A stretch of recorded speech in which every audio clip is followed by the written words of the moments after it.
Hey everyone, and welcome to this deep dive where we're going to be looking at something pretty wild. Yeah. We're talking about a human colony Okay. on a planet called Xylo, Right. 1,000,000 years in the future. Wow. So think about it. It's the 23rd century. Okay. Humans have figured out interstellar travel. Right. They colonize this planet, Xylo. It's like Earth, but with some seriously alien twists. Interesting. They set up this whole new society, families, everything. Yeah. But then communication with Earth goes dark. Oh. Just gone. So what happens to them? Yeah, that's the big question, right? What happens to these isolated humans over 1,000,000 years? Do they evolve into something totally different? What would their society even look like? Would they even remember Earth? Who knows? I mean, 1,000,000 is a long time. Yeah, that's like almost impossible for us to even grasp. Right. Like it's hard to wrap your head around. And to help us unpack all of this, we've got our expert here who can walk us through the science and all the what-ifs. Happy to be here. So let's paint a picture for our listener of what Xylo is like. Sure. You know, it's similar to Earth, but the source material we've been looking at mentions silicon-based plants that glow. Really? And insects with, like, crystalline exoskeletons. Wow, that's crazy. I know, it's like something straight out of a sci-fi movie. Definitely. A whole new ecosystem. Absolutely. And for these Xylosian colonists, it wouldn't just be adapting to a new planet. They'd be entering a whole new ecosystem. Right. New food sources, new diseases, even a slightly different gravitational pull. Okay, so let's talk about those challenges. Yeah. What about those gravity fluctuations? I mean, how would that affect the Xylosians over time? Yeah, I'll think about it for a second. Okay. Their bone structure might evolve to be lighter or denser, depending on those variations. Interesting. Their muscles and their movement could adapt, too. So they might move in ways we can't even imagine. Exactly. Who knows? Maybe they develop a way of moving that's totally alien to us. So like bouncing around instead of walking? It could be something like that. We just don't know. That's pretty wild. Yeah. And what about their diet? I mean, can humans even digest silicon? Well, that's the thing. Over 1,000,000 years, who knows? Their digestive systems could totally evolve to process those silicon-based plants. Huh. Maybe we're looking at Xylosians who get their energy from things we can't even imagine. So we've got potential changes in their physical evolution, but what about their minds? 1,000,000 years of isolation that's got to do something right. Would they even remember Earth? It's really fascinating to think about. You've got genetic drift where gene frequencies just change randomly over time. Okay. And then there's the founder effect where the genes of those initial colonists have this huge impact on the future population. So some genes could have become super common in Xylosians just by chance. Exactly, while others might completely disappear. And there's another layer to this too, right? The source material mentioned that the colonists brought frozen embryos and DNA from Earth. What if down the line they decide to reintroduce these ancient genes back into the Xylosian population? That's a really interesting point. I mean, wouldn't that be like mixing two completely different species? 1,000,000 years of evolution is a long time. It would definitely be a gamble. Yeah. I mean, on the one hand, it might be necessary to prevent genetic bottlenecking, But on the other hand, who knows what kind of health issues or even social conflicts that could introduce. Right. And then there's the whole question of who gets to decide which genes are brought back. What happens to Xylosian identity? Yeah, those are some heavy questions. Definitely. And it makes you wonder, after all, that would the Xylosians even consider themselves human? It really makes you think about what defines human, doesn't it? Is it just our genes, our appearance, our culture, or is it something more than that? I don't know. It's a really interesting question. Yeah, it's a big one. And that's just the tip of the iceberg. We haven't even talked about their technology or culture. What happens when you isolate a group of humans on a planet with alien life for 1,000,000 years? I can't wait to dig into that more. Yeah, let's get into it. So we talked about the Xylosians maybe changing physically and maybe even forgetting Earth. But what about their tech? Right. Would they be zipping around in spaceships, or would their technology be like totally different from ours? Well, that's where I think their unique environment could really come into play. Okay. Imagine if they mastered bioengineering, using those glowing plants for energy or like building living structures. So instead of metal and wires, it's like organic and glowing. Yeah, exactly.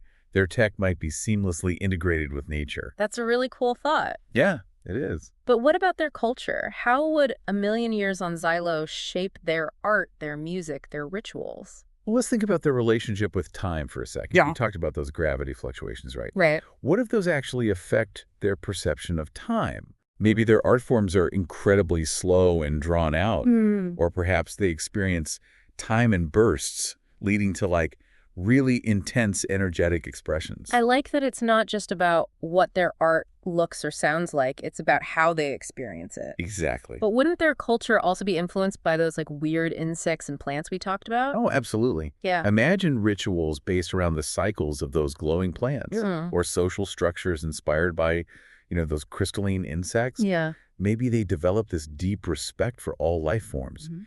because of the unique ecosystem they're part of. So they might be super eco-conscious, almost like a nature-worshipping society. It's definitely possible. Yeah. But let's not forget, they also brought that digital archive of Earth's history and culture with them. Oh, right. Yeah. What happens when they try to access that after 1,000,000 years? I bet their technology would be so advanced that our old formats would be like completely unreadable. Yeah. It'd be like trying to open a Word doc from the 90s on a modern computer. Right. Exactly. Imagine them piecing together these fragments of information, trying to make sense of Earth culture through their Xylosian lens. So they might have a totally warped view of Earth. It's possible, almost like a game of telephone, where the message gets distorted over time. So would Earth be a source of fascination for them or like a cautionary tale? That's a great question. Yeah. Maybe they see Earth as this lost paradise, Okay. a reminder of where they came from. Right. Or maybe they view it as a primitive world, Yeah. a testament to their own evolutionary progress. Or maybe it's just like a distant myth, a story whispered through generations but not really believed. That's the thing about deep time and isolation. It has a way of distorting reality and creating entirely new narratives. Speaking of narratives, what's the story with space travel? Do the Xylosians ever venture out into the cosmos, or are they content on their little unique planet? Well, that's one of the biggest unknowns. Yeah. Maybe they develop advanced space travel and become this galactic civilization. Yeah. Or maybe they focus inward, exploring the depths of their own consciousness and the mysteries of Xylo. But wouldn't they be curious about what else is out there? Like, you've got this whole universe to explore. Wouldn't you at least want to peek outside your planet? You'd think so, right? Yeah. But what if their understanding of the universe is totally different from ours? What if they've developed ways to connect with other beings, other dimensions? Okay, now that's getting really out there. I know, right? But I like where you're going with this. It challenges the idea that space travel is the only way to explore the universe. Exactly. Their curiosity might manifest in ways we can't even comprehend. So like teleportation. Maybe, or manipulating space-time. Who knows? All right, let's say they do develop space travel. Okay. What happens if they stumble upon Earth after 1,000,000 years? Oh, wow. Talk about an awkward family reunion. It would be an incredible encounter. Imagine them landing on Earth, seeing humans who look and act so differently from them. What would they think? Exactly. Would they see us as their ancestors, their long-lost cousins, or something else entirely? Will they even consider us human? Or would we be like those primitive tribes we study in history books? It's fascinating to think about. Would they try to help us advance? Or would they see us as a threat? A reminder of humanity's, destructive past. Exactly. Or maybe they just observe us from a distance. Yeah, Like anthropologists studying a fascinating but potentially dangerous species. that's possible. It'd be like, don't make eye contact, just take notes and back away slowly. That's the thing about this thought experiment. It's less about predicting the future and more about exploring the possibilities, the what-ifs. Right. It forces us to confront our own assumptions about what it means to be human. Yeah, it's like holding up a mirror to ourselves, but the reflection is warped and strange, Yeah. showing us a version of humanity we never imagined. Exactly. And that's pretty powerful, even if it's just a thought experiment. Yeah.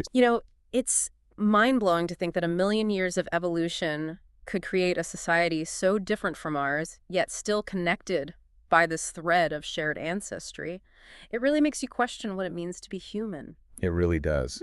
And, thinking about those potential encounters with Earth, it makes you wonder if we're even asking the right questions when we search for extraterrestrial life. Are we limiting ourselves by looking for something that looks and acts just like us? Yeah, that's a great point.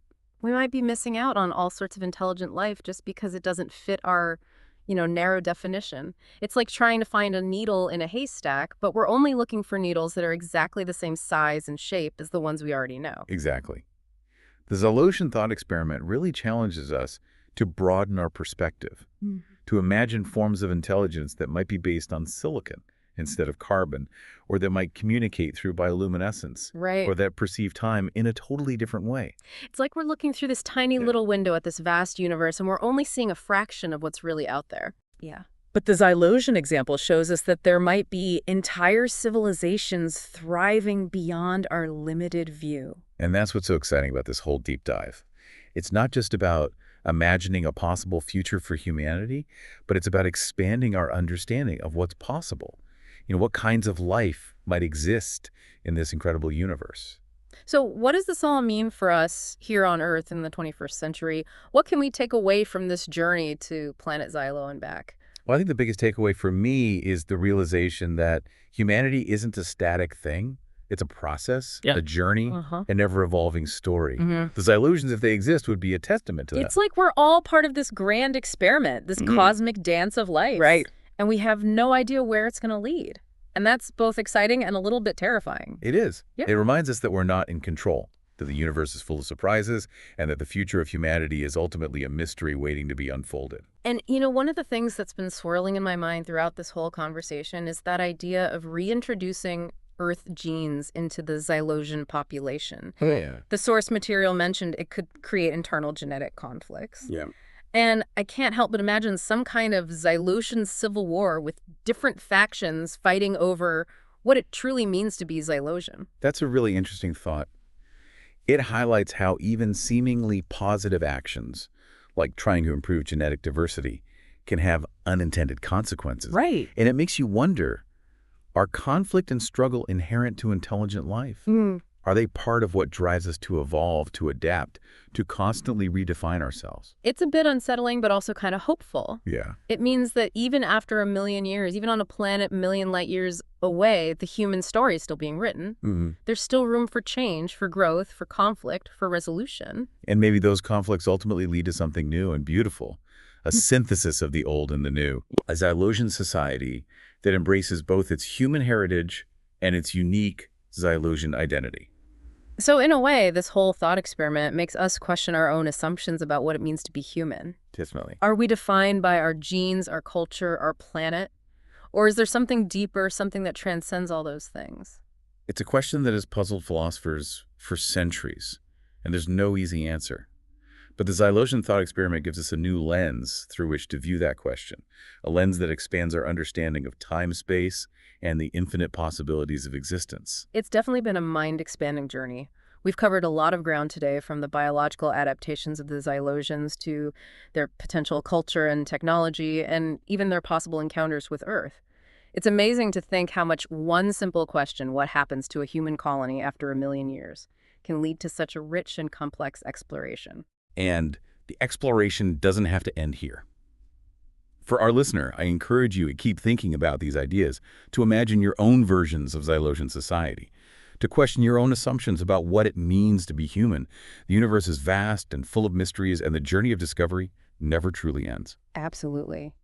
And on that note, we'd love to hear your thoughts. What are your biggest takeaways from this deep dive? What questions are still swirling in your mind? Share your ideas with us on social media. We're always excited to continue the conversation. That's it for this deep dive, but the journey doesn't end here. Keep exploring, keep questioning, and as always, keep diving deep.